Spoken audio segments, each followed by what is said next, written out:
I'm back with another Second World War video. It's no plane art on planes. Let's dive right in. 1916 to the present day. During World War I, the newly invented airplane became a most deadly and versatile killing machine, soon dominating the skies above the battlefields of Europe.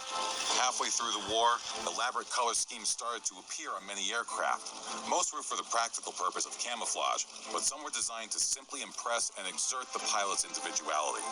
Before the war, the first recorded example of aircraft nose art was a painting of a sea monster on an Italian seaplane in 1913 as a form of advertisement and intimidation during air races. During the war, nose art was still rare, but nevertheless, there were still some notable exceptions. In an attempt to look more intimidating, several Roland C-2 aircraft had a crude, snarling shark-type mouth with sharp teeth painted on their noses by German pilots. It is believed that this was an attempt to try and scare off Allied fighters by looking as fearsome as possible. The Roland C-2 was designed to perform artillery spotting, short-range reconnaissance, and photography in support of a frontline infantry division. C-2s began to be used in Fliegerabteilung units for reconnaissance and escort duties by the beginning of 1916. Because of its performance characteristics, it was often used as a strategic reconnaissance plane, flying deep into enemy territory.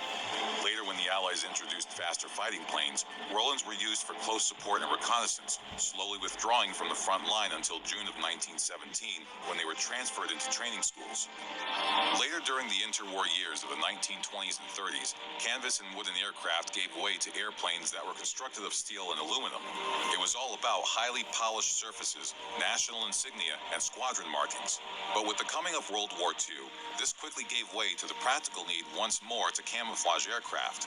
During this period emerged a more widespread usage among certain units of the shark face design. The shark face was made famous early in the war by the legendary 1st American Volunteer Group, who were nicknamed the Flying Tigers. Their 3 squadrons flew the new Curtiss P-40 Kitty Hawks for the Chinese government against the invading Japanese.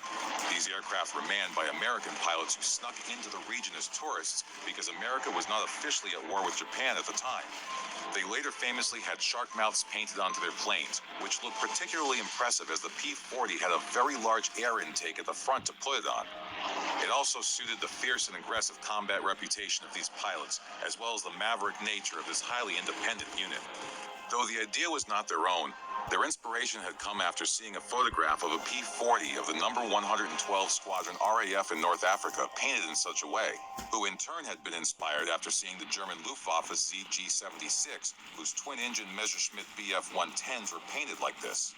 The ZG-76 was always in the thick of the fighting, such as in the Polish and Norwegian campaigns, as well as the battle for the Netherlands, Belgium, Britain, and France.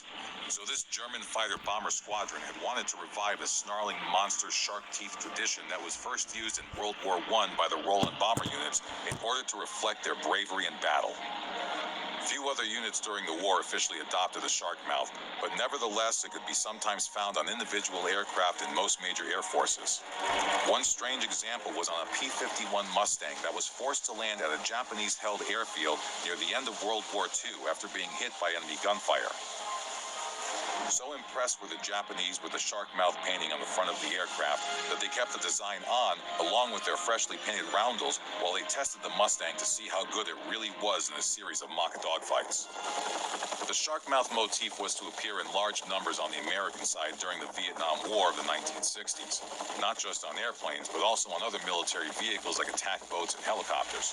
The logic was that the enemy, the North Vietnamese, who were thought to be highly superstitious, would be intimidated by such a fearsome display. And interestingly, Brazil, who had acquired a large amount of surplus P-40s after World War II, were still using them well into the 1950s and also painted the shark mouths onto these fighters. Nowadays, the shark mouth motif is rarely used, but there is one notable exception, and that is on the Fairchild Republic A-10 Thunderbolt II ground attack aircraft. This heavily armored plane with one of the most powerful guns ever mounted on an aircraft often flies at very low altitude and speed. Therefore, it must be a terrifying sight to see it appear at treetop heights, firing through its shark mouth with its incredibly powerful 30mm Avenger rotary cannon.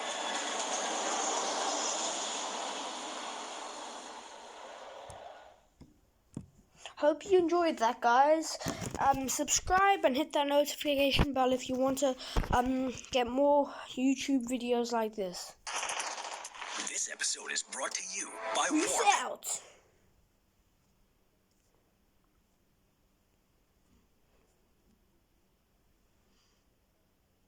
Peace.